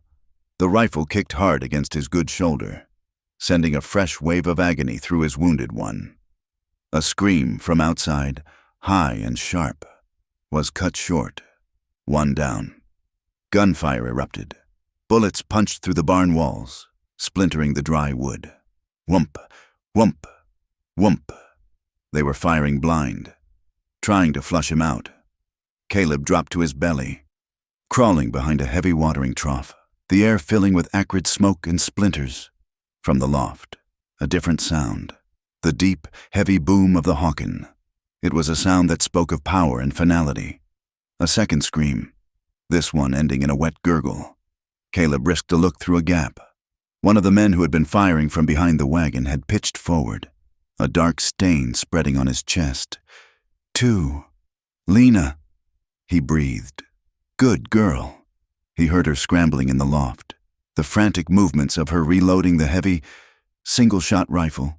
It was a slow process. Pouring the powder, setting the patch, ramming the ball home. The 2 men who had entered the house burst back out. Realizing it was empty, they took cover, joining the one remaining man who had been advancing on the barn. There were 3, now, against 2, and Rig, who still sat on his horse, watching, as if this were a Sunday entertainment. The firing stopped. The sudden silence was worse. "Come on, Caleb," a new voice called. This one was calmer. The last of the 3-foot soldiers. "You are hurt. We saw the blood on the rocks. You cannot win." Caleb did not answer. He was saving his breath, saving his bullets. A scrape at the side door, the one they used for the horses. They were trying to flank him. He looked up at the loft. Lena was back in position. The Hawken reloaded. She was looking at the main door. She had not heard the side. "See, Caleb," she whispered, her voice tight with panic. The main door shuddered as one of the men threw his weight against it. The heavy bar Caleb had installed held, but the wood groaned. At the same instant, the side door burst open. A man filled the frame, his eyes wide, trying to adjust to the dim light. He saw Caleb behind the trough and raised his rifle. Caleb was faster. He fired the Winchester from his hip, a desperate, unaimed shot. The bullet caught the man in the gut. The man howled, clutching his stomach, but he did not fall. He staggered forward, raising his pistol, his face a mask of rage and pain. Caleb worked the lever, but the man was too close. A shot exploded from above. Not the Hawken. The revolver. The bullet struck the man in the neck. He gargled, his eyes rolling up, and collapsed in a heap, his pistol firing uselessly into the dirt floor. Lena stood at the edge of the loft, the revolver smoking in her shaking hand. She stared at the man she had just killed, her face a mask of white shock. There was a roar of fury from outside. The two remaining men opened fire, a desperate covering volley. And then, the voice of Rigg. It cut through the gunfire, cold and clear. Enough. The shooting stopped. "I just want what is mine," Rigg called out. His voice was not a shout. It was a conversation, and all the more menacing for it. The woman. "Send her out." "Vance." Caleb got to his feet, wincing. He moved to the wall, his back pressed against it. He was breathing heavily, his shoulder leaking blood. "She ain't yours," he yelled, his voice raw. "Never was." A long silence. Caleb could hear the jingle of harness, the stamp of a horse. Rigg was moving. "He is not property." "Mr. Rigg!" Caleb shouted, fueled by a sudden, desperate rage. "He is a person, and you are a dead man." Another silence. Then, a low, soft chuckle. "Property is what I say it is." "Vance," Rigg's voice responded. "And a person? A person can be broken. I broke her. I broke her mother before her. She is mine, by blood, by coin, and by right. A new sound." A crackle. A bright, flickering light suddenly appeared at the boarded-up window of the house. Rigg had set the cabin on fire. Caleb watched in horror as the orange light grew, as the first tongues of flame licked up the dry timber. "If I cannot have her," Rigg called out, "then you can have nothing. You can have ashes." The flames roared. The house, their home, the place where he had held her, where she had laughed, was being consumed. Lena made a sound in the loft, a high, thin wail of despair. Caleb watched the fire, and he remembered. The desk, the small wooden box, the letter to the sheriff. Yes, but also, he had put it there, the locket he had found in the ashes of the outlaw camp, the one thing she had, and the few papers he had found in the wagon. Her past. He did not think. He just moved. "Lena, cover me," he yelled. Before she could answer, he ripped the bar from the main door and threw it open, charging into the daylight. The two remaining men, startled, opened fire. Bullets snapped past his head. From the loft, the Hawken boomed, and one of the men spun, clutching his leg, screaming. Caleb did not stop. He ignored the men, ignored Rigg. He ran straight at the burning cabin. The heat was a physical wall, scorching his skin. He covered his face with his good arm and plunged through the doorway, into the inferno. The room was a swirling vortex of smoke and fire. The air was unbreathable. He dropped to his knees, gasping, crawling. The desk was in the corner. Flames were already licking up its legs. He grabbed the wooden box, his hands searing on the hot metal fittings. A beam from the ceiling collapsed, crashing down where he had been a second before, sending a shower of sparks over him. His shirt caught fire. He beat at the flames with his bare hand, screaming in pain. He scrambled back toward the door, dragging the box. He burst out of the cabin, a figure of smoke and flame, and collapsed onto the dirt, choking, gasping for air. He was burned. His hair was singed, his hands raw. But he had the box. He looked up.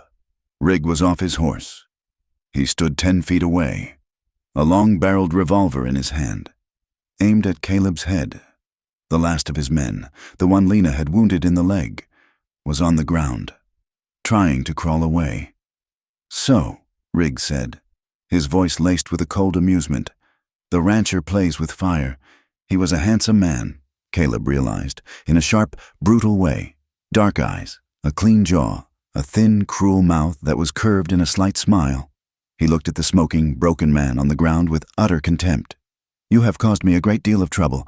Vance," Rigg said, And for what? A broken piece of Lena. She was standing at the barn door. She was not in the loft. She had come down. She was holding the skinning knife. Her face was streaked with soot and tears, her shorn hair making her look like a wild, vengeful spirit. "Ah," Riggs said, his smile widening. "There she is, my runaway." "Did you miss me, Lena?" Lena walked slowly into the yard, the knife held low at her side. "Get back in the barn." "Lena!" Caleb choked out, trying to push himself up. "Staying down," Riggs snapped, kicking Caleb in his wounded shoulder. Caleb cried out and fell back, his vision graying at the edges. Riggs turned his full attention to Lena. He holstered his revolver, a gesture of absolute, arrogant control.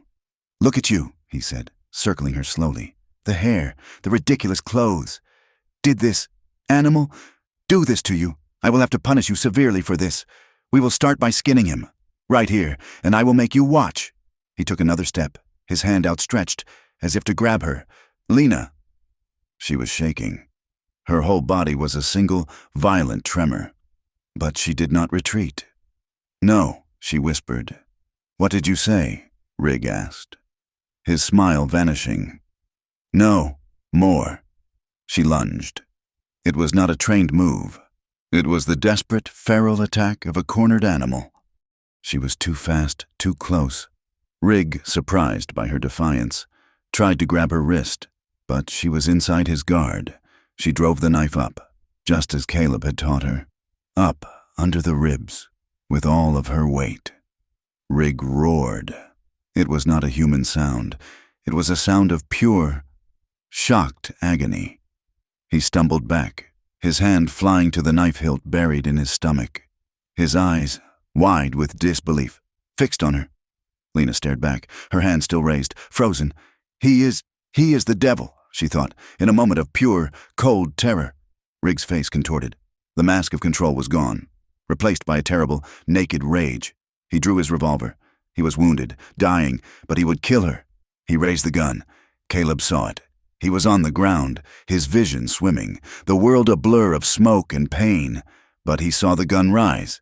He had his own revolver, the peacemaker, still in his hand, forgotten. He did not aim. He could not. He pointed at it, his hand shaking so violently he could barely hold it. And he pulled the trigger. The shot was flat, almost lost in the roar of the fire. Riggs froze. His head snapped back. A small, dark hole had appeared, perfectly between his eyes. He stood there for a long second, his eyes staring at Lena, full of a terrible, empty surprise. Then, the devil in the coat fell forward into the dust and did not move. The silence that fell was absolute. The only sound was the crackle of the burning house. The last man, the one with the wounded leg, was gone. He had scrambled away, forgotten. Lena stood over Riggs' body, the blood on her hands. She looked at the body, then at the burning house, then at Caleb, who lay unmoving by the ashes. "Caleb?" she whispered. She ran to him. He was on his back, his eyes closed, his face pale beneath the soot. The box was beside him. "Caleb!" she screamed. She fell to her knees, her hands hovering over him, afraid to touch him. He was burned. He was shot. He was bleeding from a dozen places. "No!" she sobbed. The fight, the rage, all of it gone, replaced by a vast, black ocean of grief. "No, no, please." She had won. She was free, and it had cost her everything. She pressed her face to his chest, her body shaking with sobs that tore from her soul. "Caleb, please, I am here. Do not leave me, please." She lay there, weeping over his still body, and then, under her cheek, she felt it, a cough, a low, rattling, agonizing cough. His chest moved. She pulled back. Caleb's eyes were open, just slits. He was looking at her. He tried to speak, but only managed a bloody cough. Lena stared. Then she laughed, a wild, hysterical sound that was half a sob. He was alive. He was breathing. She wiped her face with her bloody hands, streaking the grime. "You are alive," she whispered. He closed his eyes. A faint nod. They sat there, her kneeling beside him, as the sun climbed higher, as the cabin collapsed in on itself, sending a final shower of sparks into the sky. The smoke was thick, choking the valley. The ranch was burned. The house was gone. But the barn had survived. And so had they. It took hours. The grim work. She managed to get Caleb to his feet, his good arm over her shoulder, and half dragged him to the barn. She cleaned his wounds as best she could. The shoulder graze was raw, but the bleeding had slowed. The burns on his hands and back were angry and red. When he was settled, she took a shovel. She did not ask for his help. She dragged the bodies. Rig first, then the 3 men he had brought. She dragged them one by one to a deep gully 100 yards away and kicked them in. She did not say a prayer. She just covered them with dirt and rocks until they were gone. When she returned, Caleb was asleep, his breathing shallow. She sat at the barn door, the old Hawken across her lap. She sat there, her body one great throbbing ache, and watched the smoke rise from the ashes of her home. Dawn, a real dawn, began to break. The sky turned from gray to a pale, pearlescent pink. Cremember looked down at the box at his feet, the box he had pulled from the fire. She reached out, her burned fingers tracing the scorched wood.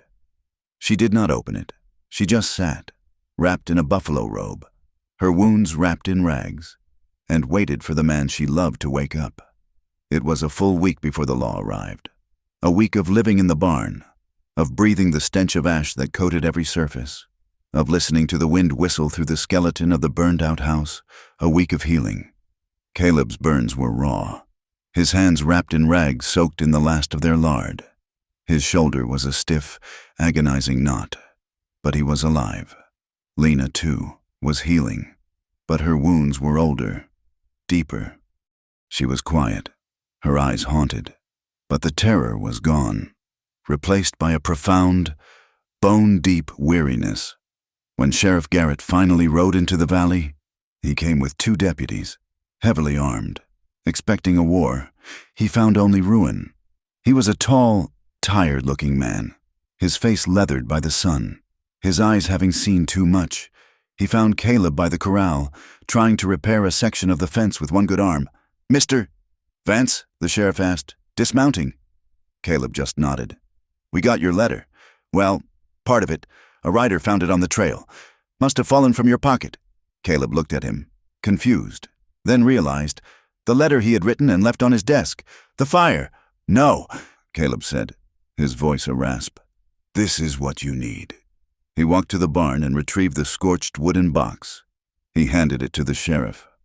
Inside, on top of the few papers, was the letter he had penned to Garrett weeks ago. A detailed, damning account of Rig, his crimes, the bounty hunter, and the final, brutal attack. The sheriff read it, his face grim. He looked at the fresh mounds of dirt in the gully. "Rig," he said, testing the name. "He was a plague.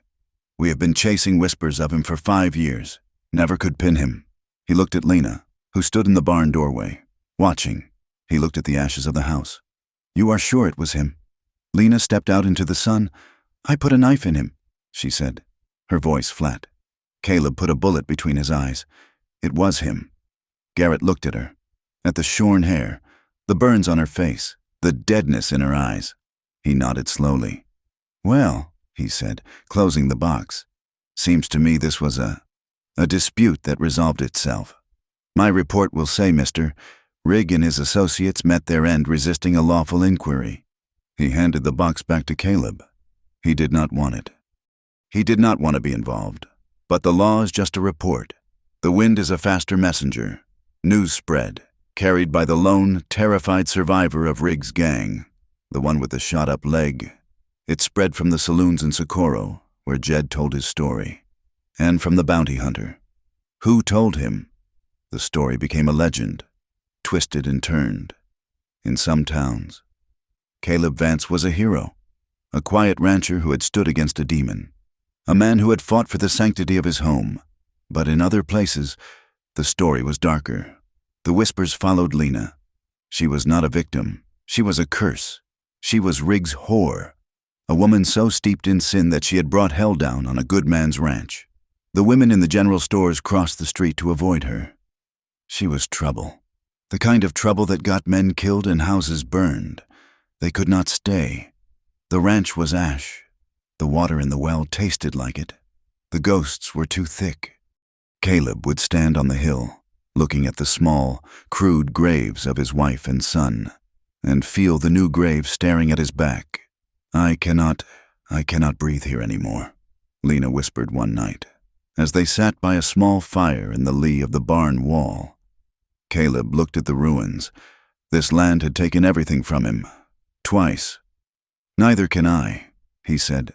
He still had 30 head of cattle, a tough, wary herd that had been grazing in the high pasture and had been missed by the raiders. "We sell them," Caleb said. "And we go—" "Where?" Lena asked, her voice hollow. He looked at her, at the scorched box at her feet. She had finally opened it. 2 days after the fight, inside, beneath the locket, were the few papers he had saved. One was a bill of sale, the crude, black ink spelling out her uncle's name. Selling one girl, Lena, aged 15, for a horse and $20. But another paper, brittle and singed at the edges, was a baptismal record from a small mission in Santa Fe. It listed her name, and below it, a line for a child, a girl, unnamed, dated 6 years prior. In the margin, a spidery hand had written, "Given to the care of Reverend Josiah Means, for a godly home." Reverend Josiah Means, Lena had repeated. The name an impossibility. Caleb looked at her now. "By the fire." "Where?" he repeated. "North." They rode out of the valley 2 days later. They had 2 horses and a pack mule carrying what little they owned. Their blankets, the rifles, the ammunition, a skillet, and the wooden box. Caleb did not look back. Lena did. She watched the smoke-stained valley and the lonely graves carbide until they were just a scar on the horizon. And then, she too, turned her face to the north. They rode for weeks, across the flat, high desert, into the mountains, toward Colorado. They bypassed the big cities, Santa Fe and Denver, sticking to the small, dusty cattle towns. In a town called Purgatoire, near the border, Caleb found a buyer for his herd. The cattle baron, a man with a heavy gold watch chain, paid him a fair price. It was not a fortune, but it was enough. It was a new start. While Caleb dealt with the cattle, Lena walked through the town. It was the first time she had been around so many people since Socorro. She clutched the locket in her pocket, the metal warm. She did not go to the general store. She went to the churches. There were 3, a Catholic mission, a stern-faced Baptist church, and a small, hopeful Methodist chapel. At the Methodist chapel, the preacher was young, his face kind. "Reverend Josiah Means?" she asked, her voice barely a whisper. The preacher nodded. "I have heard of him. A fine man, though a bit fiery. He served here for a time, before I came. He and his wife, they were blessed with a child late, a little foundling girl they adopted in New Mexico." Lena's heart stopped. Where did they go?" she asked, her knuckles white as she gripped the pew. "Oh, they are up in Trinidad," the preacher said, smiling. "A lovely parish. God has been good to him." That night, they camped by the river, just outside the town. Caleb was counting the money. A small, respectable stack of bills and coins. "It is enough," he said, a note of relief in his voice. "We can buy a small plot, get some sheep, maybe build a cabin, a proper one. This time." He looked up. Lena was standing by the river, staring into the dark. "Rushing water. Lena, what is it?" She turned her face a mask of old pain. "You should not come with me. Caleb." He froze, the money in his hand. "What are you talking about?" "I found him. I know where he is. The preacher, Josiah Means. He is in Trinidad." Caleb stood up. "Trinidad? That is only a 2 days' ride. That is good news." "Lena." "Is it?" she said, her voice breaking. "What am I going to do?" "Caleb, ride up to his house and say, 'I am here for the child I had, the one Riggs sold.' What am I? A ruined whore? A killer? Look at me. She held out her hands, scared from the fire and the work. This is my burden, she pleaded. The tears finally coming. My sin, my search. It is not yours. You gave me my life. You saved me. You do not have to take on my past. Go, take this money. Buy your land. Be free of me. Caleb crossed the space between them in 2 strides. He did not grab her. He did not yell. He knelt in the dirt in front of her, taking her burned, shaking hands in his. He looked up at her, his face grim. Lena, when you were on my lap, in the barn, before the fire, you asked me to take what Riggs said you could never give. You were not a burden. You were life. He held her hands tighter. There is no burden. There is no life. There is just us. What you are searching for, that is our life now. We will see it through, together. He stood, pulling her to her feet, and into his arms. She wept into his chest, a long, quiet surrender. Trinidad was a neat, orderly town, nestled in a valley, its streets lined with cottonwoods. The preacher's house was easy to find. It was, just as the young minister had said, a lovely parish. The house was white, clean, and bordered by a white picket fence. A profusion of late summer roses climbed a trellis by the porch. They did not ride up. They dismounted a block away, tying the horses in the shade, and walked. They stood across the street, 2 dusty, scarred figures, looking like they had come from another world. The front door opened. A woman, plump and kind-faced, came out onto the porch, carrying a basket of laundry. Mind the step. Dear, she called into the house. A moment later, a little girl ran out. She was 6, maybe 7, small for her age.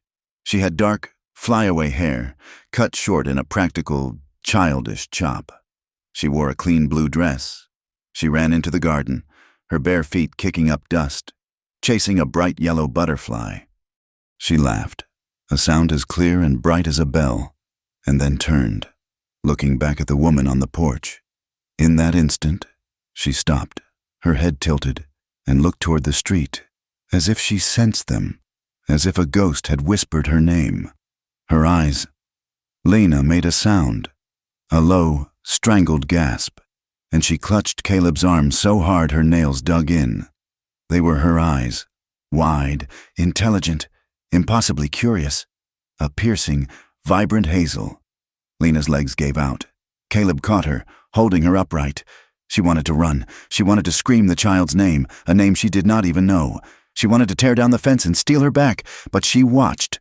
She saw the woman on the porch smile, a smile of genuine, uncomplicated love. She saw the girl's clean dress, her sturdy shoes by the door. She saw the roses, and the safety, and the peace. She saw a life she, Lena, could never have given her, a life that had not been touched by rig, or chains, or ashes. The preacher's wife called the girl's name, Anna, and the girl laughed again, the moment of stillness broken, and ran to her. The woman kissed the top of her head, and they went inside. The door clicked shut. Lena stood there, frozen, her heart being ripped from her chest. Caleb held her. He did not speak. He just held her. Slowly. Lena pulled away from him. Her face was a mask, not of control, but of a terrible, profound, and final grief, a resolve. She walked across the street. She did not go to the door. She walked to the gate, her footsteps silent in the dust. Her hands were shaking. From her pocket, she took the one thing that was truly hers, the one piece of her old life that Rig had never found, the small, tin locket. She opened the gate latch, just a fraction of an inch. She hooked the locket's thin chain over the cold iron.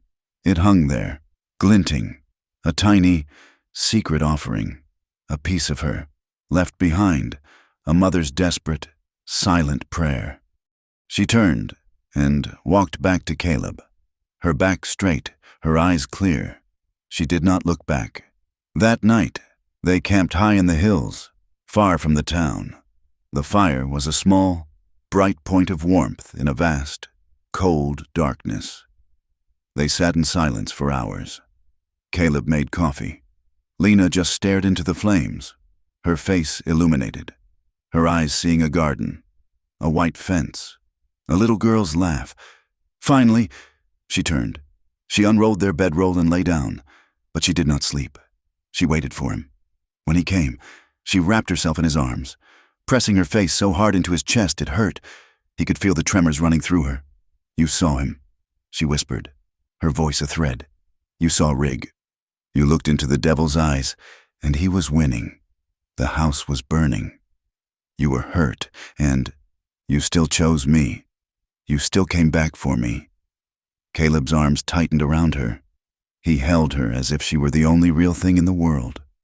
He kissed the top of her head, her shorn hair soft against his lips. "Lena," he said, his voice rough, thick with an emotion he would never be able to name. "I would choose you again. Every damn day." They rode out the next morning.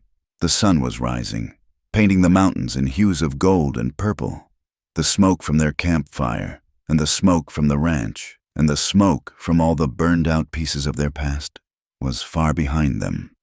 They were two small figures, riding toward a horizon that was vast and unknown and endless. And for the first time in the cold, clear air of the high country, they both felt their hearts, finally, unchained. Thank you for listening to this story from Wild West. I hope it caught you and held you, just as these two souls held each other. We would love to hear your thoughts on Caleb and Lena's journey. So please, leave a comment below and let us know where in the world you are listening from. Your support means everything to us. If you enjoyed this tale, please consider subscribing to From Wild West for more stories of survival, grit, and love, earned the hard way. Thank you for sharing your time with us.